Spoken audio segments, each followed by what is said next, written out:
어쩌면 이 퍼스트 라이드라는 영화가 현재 한국 영화계의 방향성을 보여주는 예일지도 모르겠다라는 생각이 듭니다.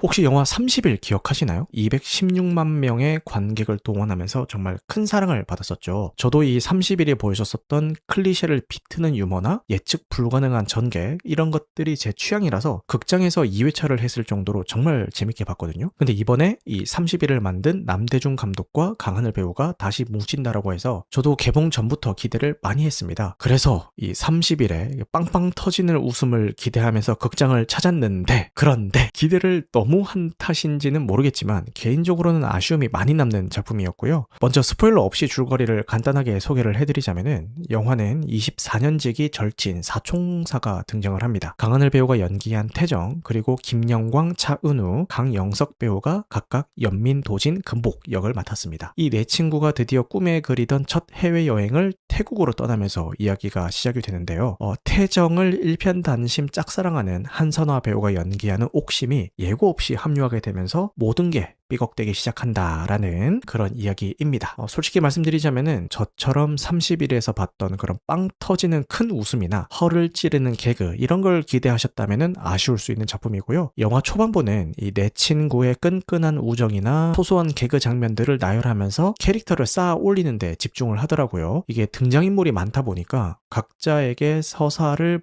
부여를 하려고 했던 것 같은데, 그래서인지 정작 이 친구들이 비행기를 타기까지 꽤 오랜 시간을 씁니다. 이 과정에서 이야기 자체의 힘이 좀 약하게 느껴졌습니다. 이게 큰 줄거리를 따라가면서 자연스럽게 웃음을 주는 게 아니라 그냥 웃음을 위한 장면에 집중하고 있구나라는 인상이 좀 강하게 들었거든요. 그래서 허를 찌르는 유머보다는 그냥 각 장면에서 개별적인 웃음을 주려고 하고, 이 과정에서 친구들이 겪는 감정의 변화나 관계성에 오히려 더 초점이 맞춰져 있는 느낌이었어요. 나중에 찾아보니까 이 남대중 감독이 이 영화가 위로의 영화라고 이제 표현을 했더라고요. 이 소중한 사람들과 지금을 즐겁게 살아가자라는 취지로 만들었다라고 합니다. 웃음 뒤에 감춰진 삶의 무게, 우정 이런 것들을 다루고 싶었다고 하더라고요. 그래서 늘 다음을 기약할 수밖에 없는 우리 현대인의 삶 속에서 친구들과 함께했던 그 당연한 하루가 직장 상사한테 아쉬운 소리를 하지 않으면 얻을 수 없는 특별한 하루가 되어버린 그런 현실을 이야기하고 싶었다라고 합니다. 특히 태정의 모습을 보면은 수능 만점까지 받았던 수재인데 결국은 상사의 눈치를 보면서 야근을 밥 먹듯이 하는 그런 직장인이 됐거든요. 이게 어른이 되면서 우리가 잃어버린 것들을 보여주는 것 같더라고요. 근데 이 영화의 라이드는 중반 이후부터 시작이 됩니다.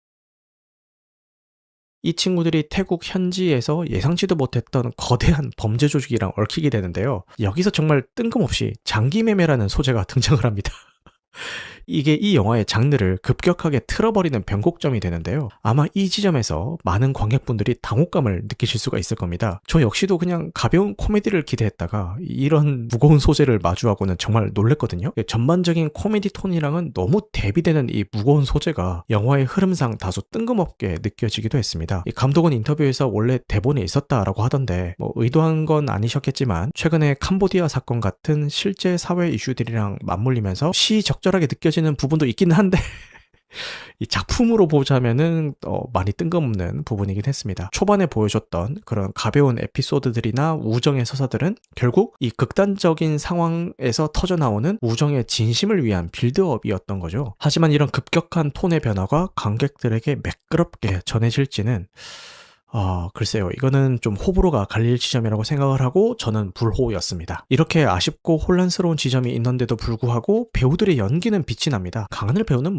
특유의 능청스러운 코미디 연기부터 극한의 상황에 몰린 절박함까지 폭넓은 연기 스펙트럼을 다시 한번 보여주고요. 강하늘 배우를 필두로 김영광, 강영석, 차은우 배우까지 주연진들이 10대 고등학생에서 성인으로 이어지는 그 시간차를 순조롭게 연기를 하더라고요. 하지만 제가 생각하는 이번 영화의 가장 큰 매력 포인트는 한선화 배우였습니다. 엉뚱한 짝사랑 캐릭터로 웃음을 주다가도 결정적인 순간에 친구들을 구하려고 누구보다 용감하게 행동하는 옥심이라는 캐릭터가 가장 기억에 남더라고요. 한선화 배우의 그 러블리함이 강하늘 배우의 코믹 연기랑 어우러지면서 환상의 케미를 보여주는데, 맹목적으로 태정이를 짝사랑하는 이 옥심이라는 캐릭터를 정말 한선화이기 때문에 가까스로 살려냈다라는 생각이 들 만큼 존재감이 정말 컸습니다. 한선화 배우 연기 연기 너무 잘하더라고요. 개인적으로 호감인 배우입니다. 술꾼 도시 여자들에 나오는 것 봐도 굉장히 호감이죠. 아메바 소녀 2 너무 보고 싶다. 교생 실습.